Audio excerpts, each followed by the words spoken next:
Hello, thank you for joining me for the first episode of Clear Skies. I'm your host, Chloe, and I cannot begin to tell you how excited I am to be putting this out into the world. I hope you are anywhere near as excited as I am to be here, or at least are feeling open-minded. In our first episode, we'll be discussing two constellations that are for many the first ones they know. These constellations are Ursa Major, which includes the Big Dipper, and Ursa Minor, or the Little Dipper. We'll discuss the general idea of these constellations, the specific stars and nebulas that compose them, and then we'll go through the mythology and history surrounding these stars in various cultures. Again, thank you so much for joining me, and I really hope you enjoy this episode. So let's dive in.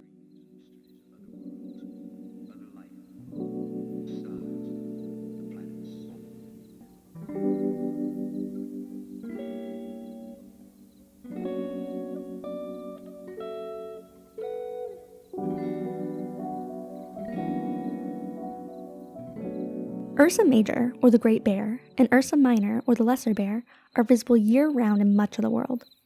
These constellations are two of a few which are referred to as circumpolar, meaning that they appear to rotate around the celestial North Pole.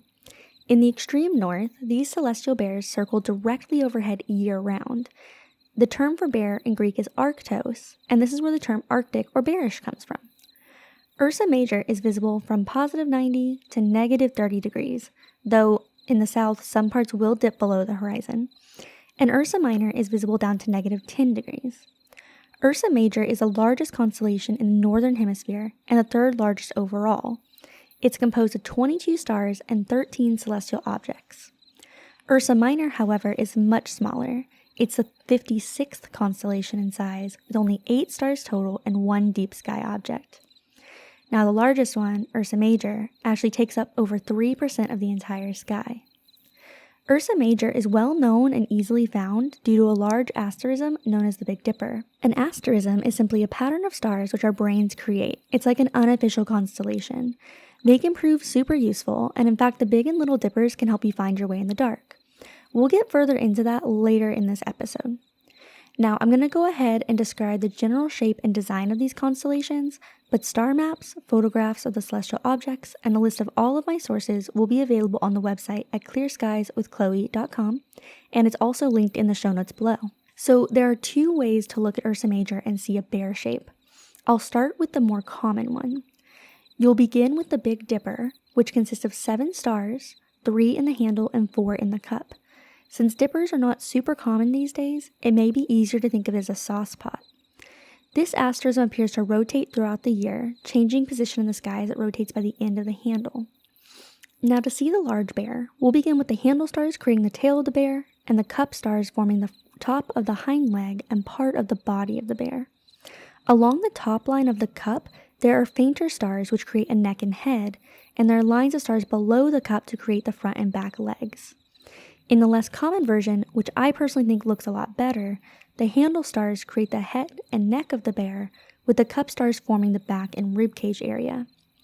Stars continue from the top of the cup to form the rest of the back, and then there are again those small lines of stars to form the front and back legs. Now, Ursa Minor is a much simpler constellation, and it also looks a lot less like a bear. This constellation is also referred to as the Little Dipper, as it looks like a much smaller saucepot, albeit with like a more curved handle. Now, to see the little bear, it's a very similar process. Again, you can either see the handle stars as the tail, with the cup constituting the bear's body, or the handle as the neck and head of the bear, with the cup stars as its ribcage and back. Since these specific constellations can be hard to imagine, I highly recommend going to the website at clearskieswithchloe.com to look at the star maps outlining each of these shapes. I do have them showing both versions of each constellation. So now we'll talk about the specific stars and deep sky objects that make up each of these constellations. Ursa Major, as previously mentioned, consists of a plethora of stars and celestial objects. Out of the 22 stars, 13 of them have known exoplanets, so there's a lot going on in this part of the sky. However, the most useful and recognizable thing about Ursa Major is that asterism, the Big Dipper. Now, the 3 stars of the handle form a slight arch, and the 4 of the cup form a trapezoid.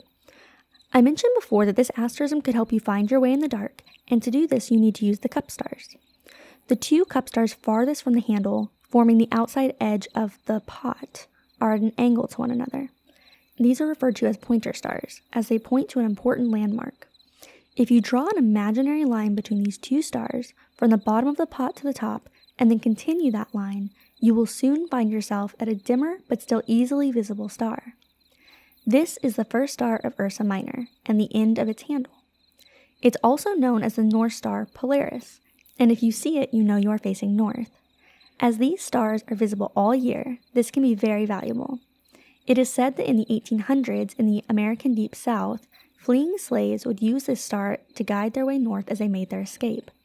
They mainly referred to this asterism as a drinking gourd, which was a familiar everyday object for them. In more recent history, this trick once helped me convince a very stubborn boyfriend that we were heading the wrong direction in the backwoods of East Texas. Now, you can also use the handle of the Big Dipper to find both Boötes and Virgo, but we will discuss that more in depth during the episodes covering those particular constellations.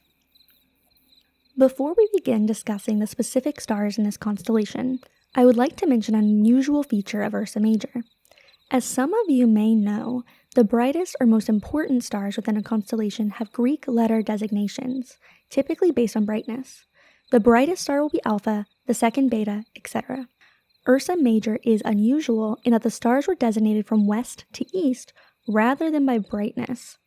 I haven't found any clear reasoning behind this. Maybe he just wasn't wanting to hurt their feelings, They're all basically the same brightness, so this is both somewhat interesting and can be confusing if you're looking at a star map that includes these designations. The brightest star in Ursa Major is Alioth, designated Epsilon Ursa Majoris.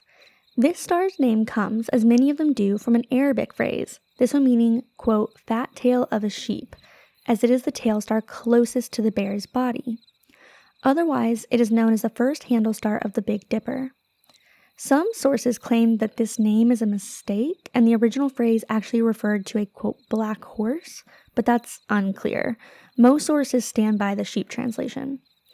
I have not been able to find any mythology that relates this asterism to a sheep or a horse, so I'm not really sure why it didn't mean fat tail of a bear, but I digress. Now, although this star is relatively close, at 81 light years away, it is the 31st brightest in the night sky. To put this in perspective, the average distance of the 300 brightest stars we can see is about 347 light years. It's still quite luminous though, putting out about 102 times more energy than our sun. This luminosity is mainly due to its temperature. Alioth is a white star, burning almost twice as hot as our sun. It is also about 4 times the diameter and 3 times the mass of our own sun. For its temperature class, it is quite large and quite luminous. Now, this star belongs to a group of stars known as the Ursa Major moving group, which are moving at a common velocity through space and are believed to have a common origin. 5 out of 7 of the Big Dipper stars are part of this group, and it also includes stars in Auriga, Aquarius, Serpentis, Lepus, and Corona Borealis. The second brightest star in Ursa Major is Dubhe, also in the Big Dipper and designated Alpha Ursa Majoris. This star is the top corner of the outside edge of the cup, or one of the 2 pointer stars that leads to Polaris. This name again comes from Arabic, meaning bear, and coming from a longer name, which means the back of the greater bear.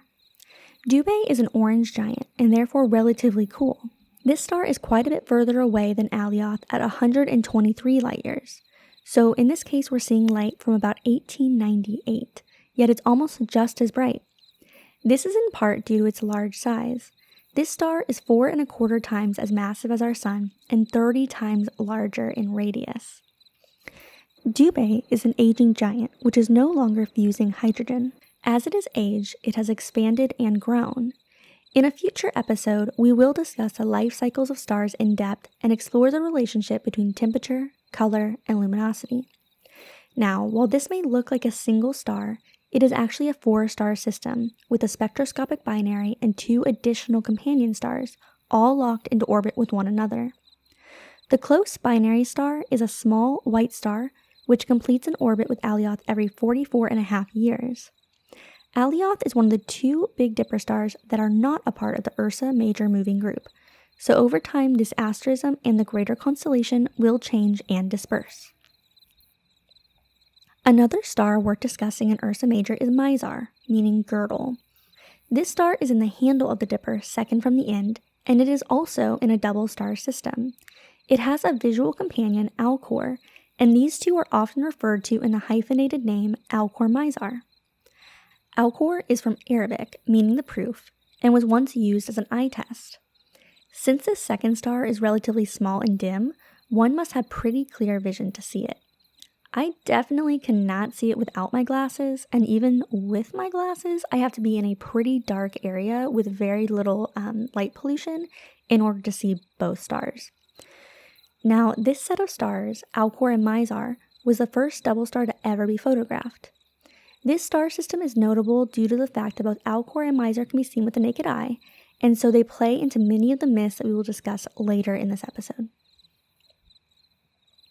Now, switching over to Ursa Minor, the brightest and most notable star, as you may have guessed, is Polaris. This star is designated as Alpha Ursa Minoris, and it has been the closest star to the North Pole since the High Middle Ages. This has influenced the naming of this star in various cultures, with Polaris coming from the Latin for, quote, polar star, and it has been known as the sea star, guiding star, the star that sits still, and other such variations. The Phoenicians used this star to navigate, and the ancient Greeks actually used to refer to this constellation as the Phoenician. In the distant past, different stars in this constellation were used to find north. From 1500 BC to 500 AD, the beta and gamma stars were referred to as, quote, the guardians of the pole, as they seemed to rotate about the North Celestial Pole. However, neither of these were as close to the pole as Polaris currently is. But as time passed, Polaris became closer to the North Pole, and it became used to indicate true north. This star is 434 light-years from Earth, and is a good bit dimmer than the stars of the Big Dipper. This star is a giant variable star and has 2 stellar companions.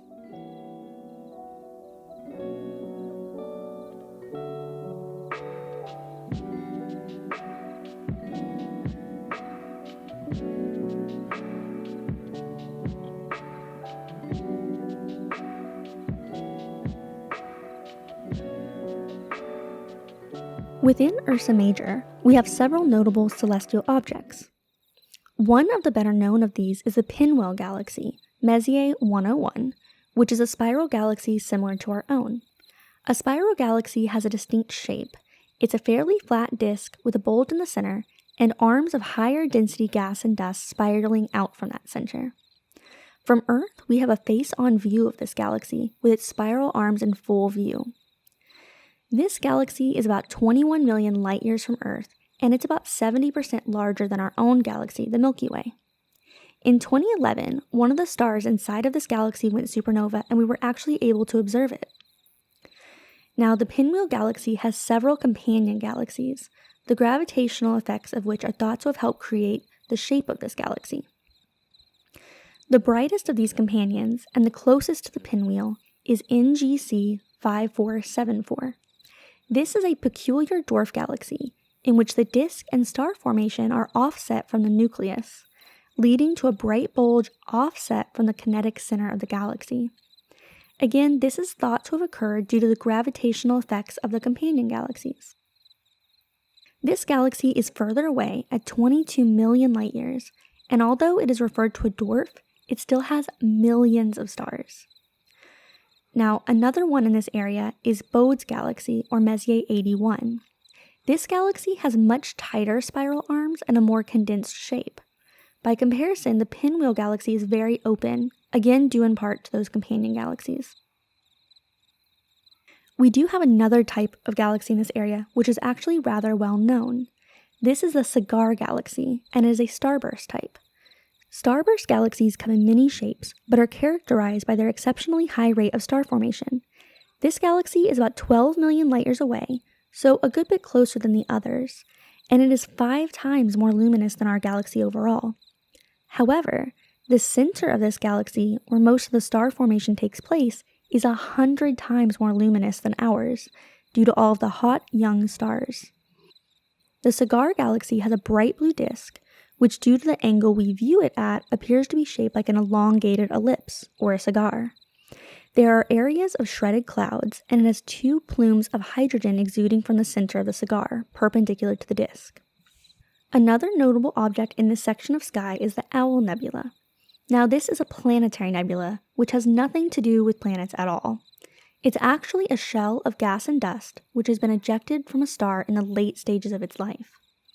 This is ejected as a star goes from burning hydrogen and begins turning into a red dwarf star.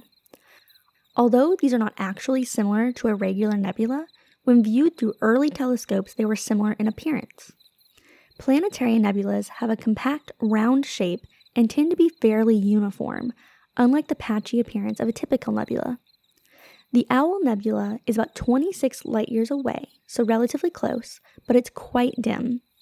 It does have 3 bright stars, 2 of which are positioned so that when viewed through a telescope they appear as a set of eyes. This nebula was thought to have formed relatively recently, only about 8,000 years ago. Now, if you are familiar with the Hubble Deep Field images, they were taken in a small part of the Ursa Major constellation. The Hubble Deep Field covers about 1/24 millionth of the entire sky, so an incredibly small section, and it is assembled from 342 separate images. This field is so small that only a few of the stars from our own galaxy are in it, and almost all of the 3,000 objects captured are galaxies. These images captured some of the youngest and most distant galaxies known. 3 years after the original images were taken, a similar set was done in the southern hemisphere, known as Hubble Deep Field South, and they showed a similar landscape. This strengthened the idea that the universe is uniform over large distances and that we inhabit a typical region of the universe. It also gave us some incredibly beautiful images to look at and to inspire us as we think of all those other galaxies with all of those other suns and exoplanets and all the possibility. Now, going to Ursa Minor only has one deep sky object, which is a dwarf galaxy, aptly named the Ursa Minor Dwarf Galaxy. This galaxy was discovered by the Lowell Observatory in 1954, and it has little to no active star formation. It appears to have had about 2 billion years of star formation, which occurred approximately 11 billion years ago. As such, this is a fairly faint and difficult to see galaxy, which should be clear just by the fact that it wasn't even discovered until 1954. Now, it's also worth noting that there's a recently discovered meteor shower in this area, the Kappa Ursa Majorids, which peak between November 1st and November 10th, so you may want to mark your calendars.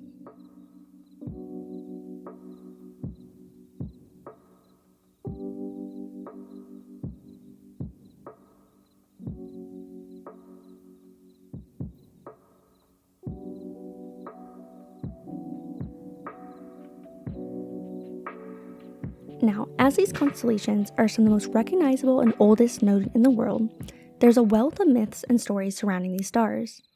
The first stories are thought to date back to the Ice Age, when people were able to cross the Bering Strait to North America. It's even thought that the constellation first got its name 50,000 years ago from a Paleolithic bear cult. In many myths, there's a kinship between bears and humans, often strengthened by the fact that bears can stand on their hind legs and gesture with their front paws. This connects bears to Ursa Major, as the constellation rotates in the sky, changing from a quadrupedal position to a bipedal one, seeming to run on all fours near the horizon and rise to its hind feet to begin ascending back into the sky. Now, even though these myths and legends are based on these beautiful, sparkling constellations, they get really dark really fast, so buckle up because things are about to get a little bit weird. Now, the first story I'll share comes from the Micmac Indians of Nova Scotia and the Iroquois Indians along the St. Lawrence Seaway. In case you're like me and you aren't great at geography, Nova Scotia is in eastern Canada, right next to Maine, and the St. Lawrence Seaway begins in Toronto, Canada, wraps around Nova Scotia, and ends in Portland, Maine. So we're talking about the northeastern sections of the United States and Canada, right where the two meet. In this story, we have a bear and 7 hunters. The bear is represented by the quadrangle of the cup of the Big Dipper, and the hunters are the 3 stars of the handle as well as 4 of the lower stars of the constellation. As autumn comes, the 4 lowest hunters dip below the horizon, leaving only the 3 in the Big Dipper.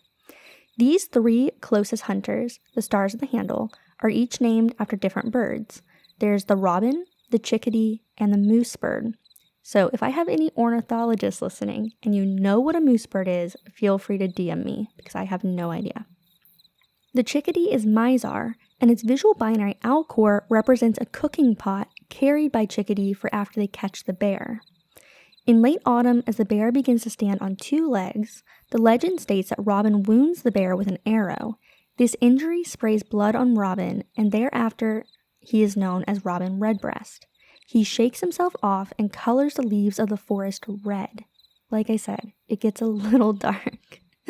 Now, it gets worse. The injured bear is eaten, and he travels through the winter as a skeleton on his back. In the spring, a new bear is born, he leaves the den, and the hunt recommences.